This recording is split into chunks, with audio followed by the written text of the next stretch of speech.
Thank you for joining Darien Library this beautiful Wednesday morning for the Kitchen Herb Garden with Michele Blakeslee. She's a UConn graduate and avid gardener. Michele is passionate about plants and pollinators. She is currently celebrating 13 years at Nielsen's Florist and known to many as the plant expert or houseplant guru. Before we begin, I would like to mention that programs at Darien Library are made possible by the annual Friends of the Library campaign. We thank you for your support to make programs like this, as well as our collections available to the community. If you have any questions throughout this program, please save them for the end, and Michele will be happy to answer them for you. And I'm going to pass the mic over to Michele now. Thank you. Thank you, Amanda. Good morning, everybody. I wish you all could be here just to smell all these beautiful herbs. I even brought some lavender today.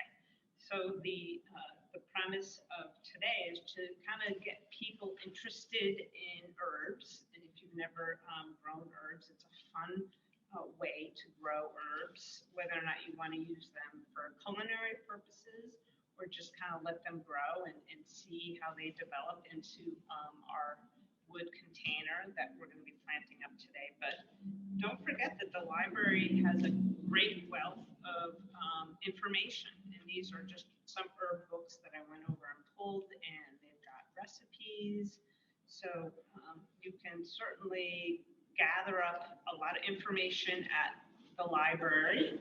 They're here right at your fingertips, right? So what are herbs? So herbs are been around for years, and a lot of people know them for cooking purposes, but they also have medicinal purposes as well. They can do some healing properties, and we know they smell great. They're very aromatic. They tend to be deer resistant and all that stuff. And we're always familiar with lavender and cilantro in cooking, basil for our pesto and stuff. So with the kit today, if you picked up the kit, or you could certainly call Nielsen's and arrange to pick up the kit for $59. We have plenty of them. They come with a bag of organic potting soil mix, okay? And then we have 5 basic herbs, which will be oregano, rosemary, love rosemary, thyme, this is great because it'll creep over the side, parsley, Italian parsley, and there's also curly for people who like curly, and our basic Beck's Italian basil.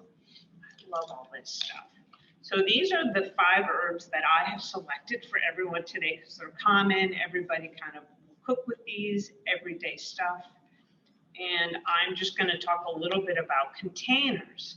So these wooden containers have holes in the bottom. They've been drilled out. But if you were going to do other containers, you want to make sure terracotta is great, that it has a hole in the bottom, like this one here.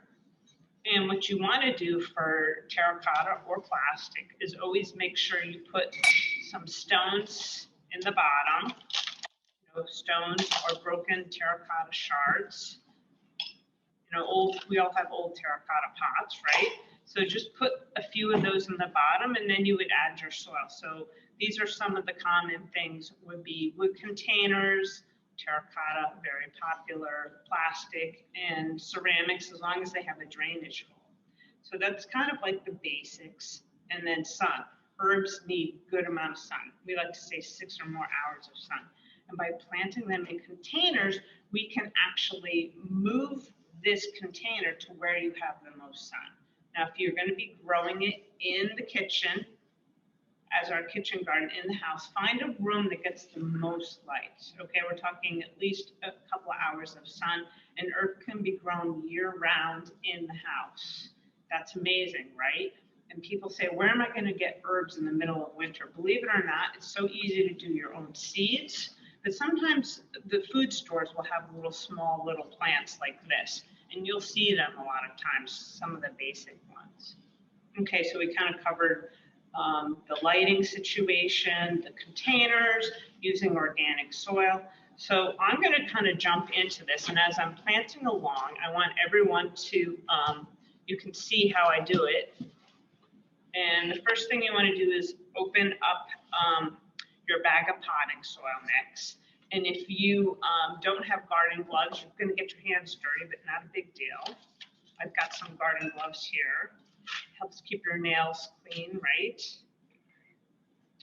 And the thing to keep in mind with potting soil is you want to make sure it's not soil out in the garden. Don't go out there and dig soil. It's got to be nice, good, sterilized soil. Okay. This is a nice organic mix that we sell. And if we can do a top view, I'll show you a little bit about kind of like the soil base. We just want to add a little bit of soil to the bottom. Switch over in a second. I'm loosening up the soil in the bag right now. There we go. And you could certainly use a little kind of hand towel as well. Kind of helps get it in so we're not making a big mess. Now this container's maybe about 6 inches deep, and you want to make sure you keep a little bit of a lip up at the top, like about a ½ inch, so that as you're watering this container, that the soil isn't spilling all over. So I'm just adding about 1 inch on the bottom. Now we don't need drainage on the bottom of a container like this because it has plenty of holes. Okay. All right, so that's good enough. I like the smell of this. And then we have these individual herbs. Now, one good way to do this is kind of think about how you want to arrange your herbs in here. And you've got something like the thyme that's kind of will trail a little bit over the edge, okay? And then the oregano, the same sort of thing. So I like to kind of put these trailers on each end. We're just kind of doing a layout. And I like the different textures and the different heights that they offer. Basil's gonna get somewhat tall, and so will the parsley. And then I'm gonna stick the rosemary kind of in the middle. Now, if you guys wanna arrange it in any kind of fashion, you certainly can. Look how lush that looks already. So I just kind of coming up with a game plan. Now, if you were going to do one herb in a pot, you don't need to decide too much about that. Okay. Always save your labels. So I'm going to start off with our oregano first. Now, they have these plastic little labels on here. What you want to do is go ahead and remove that if you can. Having a problem here. I've got some scissors, nice garden scissors. So I'm just peeling off the plastic. Okay, and then you've got this peat pot sort of container. These will decompose, so there's really no need to really kind of take the herb out of this container. You can almost see some of the roots are coming out of it. If you want to kind of poke a few holes, you certainly can. Okay, so now again, I'm planting it a little bit under the lip here. It's about ½ inch under the lip. Okay, now I'm taking a little bit of my soil mix. And I want to add a little bit kind of around this oregano and pack that in. I don't know if everyone can see that. It's real easy, real simple. You don't want any air pockets. That's why we're kind of doing that, okay? Now we've got our basil next. And what do we do with basil? You know, we all know pesto and stuff. You know, basil is great to kind of dice up and even put in salads, soups, roasting vegetables as well. So here's our basil. This is almost ready to harvest right now. Beautiful. Thyme is great for soups in the winter time, but again, roasting vegetables, put in egg salad. There's so many different things that we can use thymes for. And there's 300 different varieties of thyme. So there's walking on thymes, creeping thymes, aromatic. We've got twist of lemon today that we have. So it's got a nice citrus scent to it. So here I've packed the soil kind of around that, okay? And then next is our rosemary. And on the back of this gives you recipes. I love this company that we deal with. And this is a shish kebab rosemary. Rosemary, if you let the stems get long enough, you could, and they get woody, you strip the stems and you can put little pieces of chicken and beef on there. What's funner than that? Now this actually has the roots coming right out the bottom, so you can actually see what I mean. Okay. So there we go. Now, this might be a silly question. Does it matter what kind of wood your box is? Try and get something that's not really stained and has some chemicals on there. It's a very good question. But pretty much everything out on the market, try and go with natural cedar. Don't go with anything painted, white painted boxes. Okay, that would be a good idea as well. And parsley is another great herb. And I'll talk a little bit about the harvesting of how you know where to cut herbs for harvesting as well. And sometimes when you buy parsley, it's so much that you can actually split it up and divide it a little bit, but this is one big massive plant. Okay. So now we've got our parsley. This is looking really full. I like this top side view.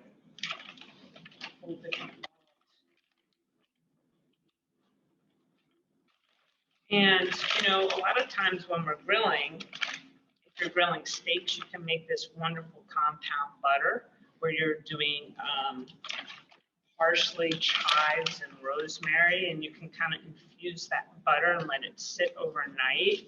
It's so flavorful. Okay, we got some lemon thyme. You know, it's summertime, right? You know, think about maybe even doing some cucumber water and putting in some sprigs of basil or even mint. That's great too. Now, I know these herbs are on the small side and they're going to grow and fill out in no time at all. And most of these herbs that are like Mediterranean, right? They come from the Mediterranean, so they like a lot of sun and they like to be kept on the cool side. Okay, so now we've got everything placed in. And I'm just going to kind of spin this around because I want you to see that the back side of the container is I've added a lot of soil in here and I'm tamping it down, okay? I may have done this a little quick and you'll catch up to me at some point. And then the front part of the box, I'm going to make sure I'm adding more soil because we want to make sure that there's no air pockets here. And what will happen if there's air pockets in there? Well, the problem is that if you didn't put enough soil, the roots are then kind of lingering, and you want to make sure that there's enough soil in there. When you water this, it's all going to settle down. So that's one of the reasons why we make sure when we're planting that whether or not it's herbs or vegetables in containers, that you're really packing it down and watering right after you're done, okay? Okay, so here's all our tags. Now, what you want to do with all your tags is save them. Put them in an envelope. Use the recipes on the back. Label them if you want. You could easily just stick the labels right in with your herbs if you want to know more. But it'd be fun, you know, as your friends come over this summer, you can impress them and show them this beautiful container that you planted up. Now, the basil's probably going to get big and outgrow this container in a little bit. So why not go ahead and put basil in its own container, especially if you cook with it a lot, right? And I brought a large basil plant. So here's kind of our finished product here. It's beautiful. It's gorgeous. Yeah. So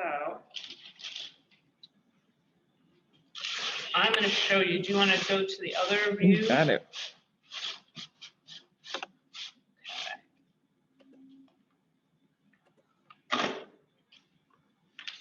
Okay, so look at this big basil plant. So a lot of times people want to know a little bit more about how to grow basil and when to harvest basil. And you could see that already it's got some height to it, and it's almost at the point where it's going to start to make its flowers. So when herbs go into flower, they're going to produce a seed. And when they do that, they kind of lose some of that flavor. So it's kind of important for you to kind of go ahead and pinch off or cut off the top part, okay? Usually you follow it down, you take off about an inch. We can't really zoom in too well here, but I just want to show you that by removing the flower bud, you're then forcing more growth to produce more leaves for harvesting down the road. Oh, wow, that smells great. Okay, and then when you have the basil you're harvesting, you want to always wash it, lay it on a paper towel and let it dry.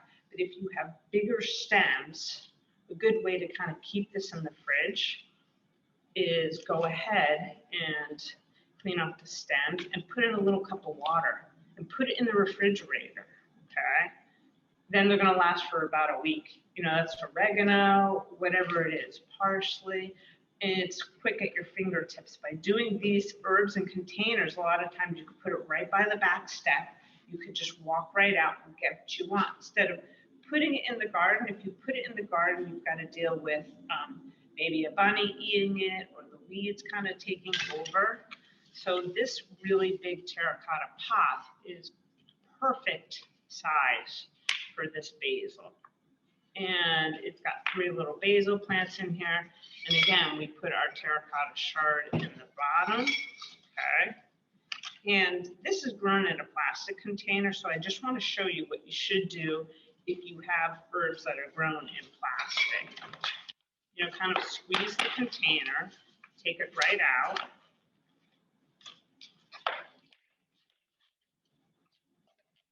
Okay, now you can see that the root system is pretty evolved already, okay? And we take a little bit of soil in the bottom of our container, about an inch, okay? Then we kind of tease the roots. That's what I like to say. We tease the roots on the basil, okay, and pop it in. So when I do that, I could see that it's slightly below the lip here. Okay, that's what you want. You don't want it sitting too high, and it can't be too low. So again, I would just go ahead and progress and plant as much soil kind of around this plant. Now, this basil here, I'm noticing it has some leaf spots on it.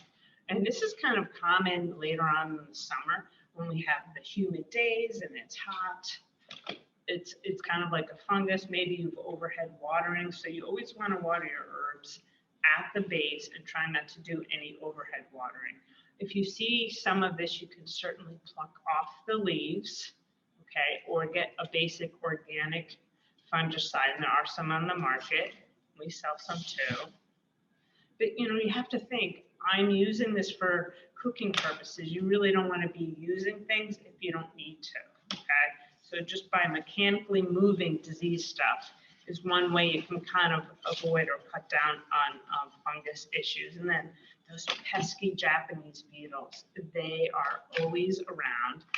And what do they like to do? They love basil. So there are methods of just kind of going out there and picking them off and squishing them. I know it's kind of crazy, but it does seem to help a little bit. And those bag of bug traps, there's those on the market. They're supposed to deflect the beetles away from it. So I want to talk a little bit about our popular herbs. Lavender. This one, again, it's another nice Mediterranean herb. You can eat it. It is edible. The flowers are edible. The leaves are edible. So you can do, I've got a great recipe for these lemon shortbread cookies with lavender, and it's so delicious. So I brought over these herb scissors. Just wanted to kind of show you an easy way to go ahead, and I could do this with some of the basil. I'm gonna do an overhead view. Yeah. And we sell these herbal scissors, and they're terrific. It really kind of cuts down on the time that it would take if you're doing a recipe. Look at this. These are amazing. So satisfying. Exactly. And you know, you're there with the chef's knife and you're dicing it. This is like you're done, you know? you're going to make salsa or you're using it on tacos or whatever. Look at it's all done. So these are wonderful and they're so easy to clean. Love that. And then mint. I always get questions about mint, and I didn't choose mint to go in your containers. It is popular, but it's also very invasive. If anyone has ever planted mint in the garden, they'll know that what happens is it takes over. You'll plant this one little pot, and next year you'll have 6 feet of mint everywhere. And so I'm going to tell you a little tip on what to do. You're going to take a terracotta pot, maybe even a little bigger than this, and you're going to go ahead and you're going to plant your mint in there. Then you're going to dig a hole in the ground, and you're going to submerge this pot in the ground. Because guess what? The roots aren't going to go all over the side, so it's not going to take over. Now, you may have a couple of the runners that may leap over the side and start rooting in, and you just kind of got to pull that out. And then you could lift it up if you want in the fall and bring it indoors. But mint is great for any of our summer drinks. I already mentioned maybe infusing it with water, or cucumber water is great. This is decorative, so this is a pineapple mint. It's got some beautiful variegation to it. And mints flower, and they're beautiful, and they attract butterflies and bees, and rosemary the same way. So peppermint, I brought over a peppermint as well. This guy, you can see how it's already got its runners coming all over. That's pretty common issue with mint. So you would do mint in one single pot. That's the best way to kind of handle mint, or like I said, a big plastic pot or terracotta right in the ground. I never knew this. I'm excited. Yes, why not? Sal Gilberti taught me that when I worked for the Gilbertis for many years, helping them at the retail store and then also at the farm. So I learned a lot about propagating herbs as well as doing herbs by seed. So cilantro, coriander, everybody seems to come in at this time of the year for this. It's also known as Chinese parsley. And it's kind of got like this very pungent smell about it. Some people really love it. It's commonly used in Mexican cooking, but also some Asian food dishes as well. The problem is with cilantro is it goes to seed so quickly. So I was always told when you plant a plant, get a package of seed, and every 2 weeks just go ahead and seed the seeds around the plant so that you're constantly having this supply of cilantro. It's so popular and you can never have enough. I love it in my salads. Kind of give your salad a little bit of zing. You know, we like arugula as well, but add a little bit of cilantro. I think you'd be surprised in how much you like the taste of it. Chives, look at chives, great for baked potatoes. So I just brought over a few of the herbs, but I also wanted to show you a piece here that was potted up a few weeks ago, and how full it got already. So your containers are going to look like this in a few weeks, and this is oregano. Look at it. Now, I like oregano because of the fact that it attracts pollinators. You know, I'm so for helping the honeybees and giving them a food source, and the butterflies love it. And oregano, you only need a few leaves in any recipes because it's very strong. Now, because this one's already kind of coming into flower, if we wanted to kind of cut this back, you could see in here, in between the leaves, is where you kind of want to give it a little bit of snip. Then it's going to get very bushy. Okay, I'm going to leave these others here. But look at our thyme coming over the side, our parsley. It's almost getting hidden, our rosemary here. But see, in just a few weeks, you could see how quickly this rosemary is growing up.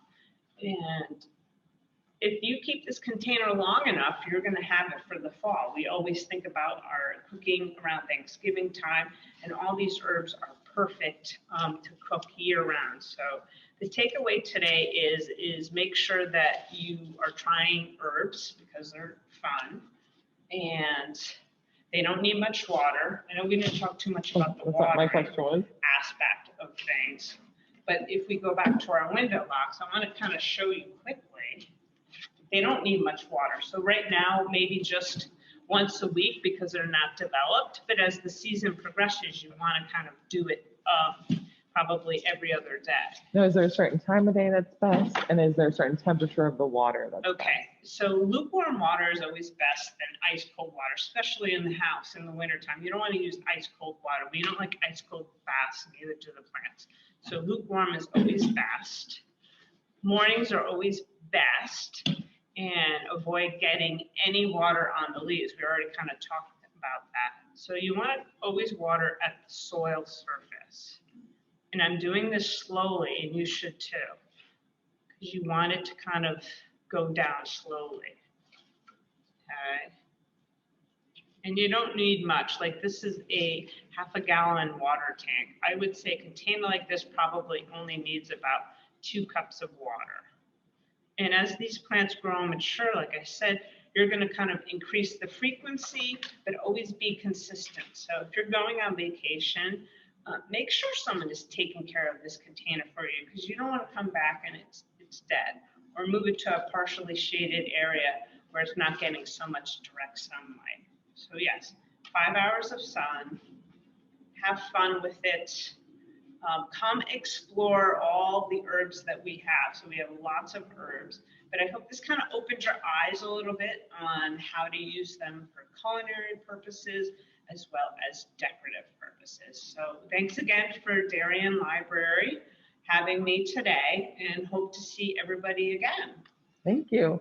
Now, I have a question before we get started with the audience questions. Mm-hmm. Have you ever dried herbs before? So that is pretty common. I have tried drying them, and like I said at Gilberti's, we did that. The most important thing you want to do is make sure when you're harvesting that you harvest them in the early morning hours and wash them and let them dry on a paper towel. Or if you had an old screen, a lot of times you always hear a screen because it allows air movement, and always in a dark place. So you don't want to put them out in the hot sun, okay? Basil doesn't really do so well, but some of the other herbs, thyme, rosemary, some of the more woodier herbs are easy to do. Thank you. Do you have any questions from the audience?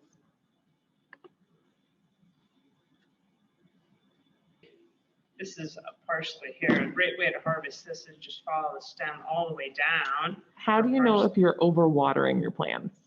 How do you know if you're overwatering your plants? Okay.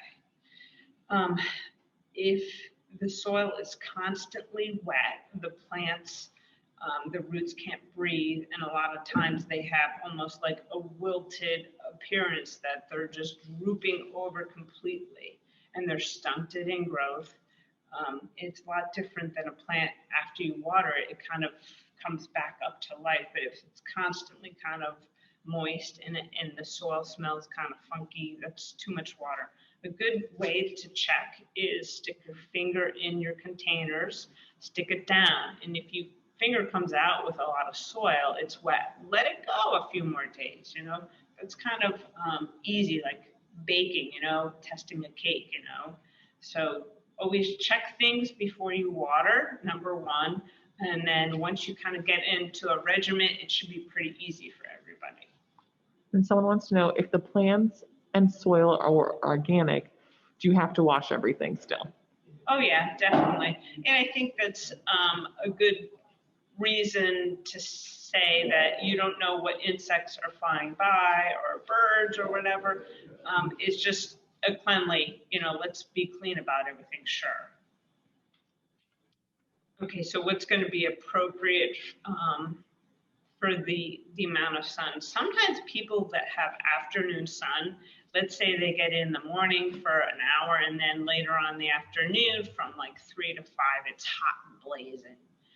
That seems to be sufficient enough for the herbs. Like I said, most of these do pretty good in about 5 hours of sun. The only one I would say is basil. Basil really needs a lot of sun. So Morning sun is good for basil, from 9 to 1 o'clock is ideal for a situation. And what you want to do is find, if you don't have that much sun, you need to move this container to an area where you can get more sun for these herbs. Thank you. Now, someone else says that when growing lavender, they always manage to kill it. What should they be doing? Any tips? The secret to growing lavender. So because it's a Mediterranean herb, and it likes a very sweet soil, so you need to add lime, but drainage. So anything you can do to increase the drainage, and whether or not that's adding sand or pea gravel to the soil, that's going to be the best, and don't overwater these. Sometimes people plant it as a border and then you lose one or two. It's just kind of, it's not a long-lived plant, so you have to almost plant it every couple of years, but don't overwater it, and the drainage is key, really important.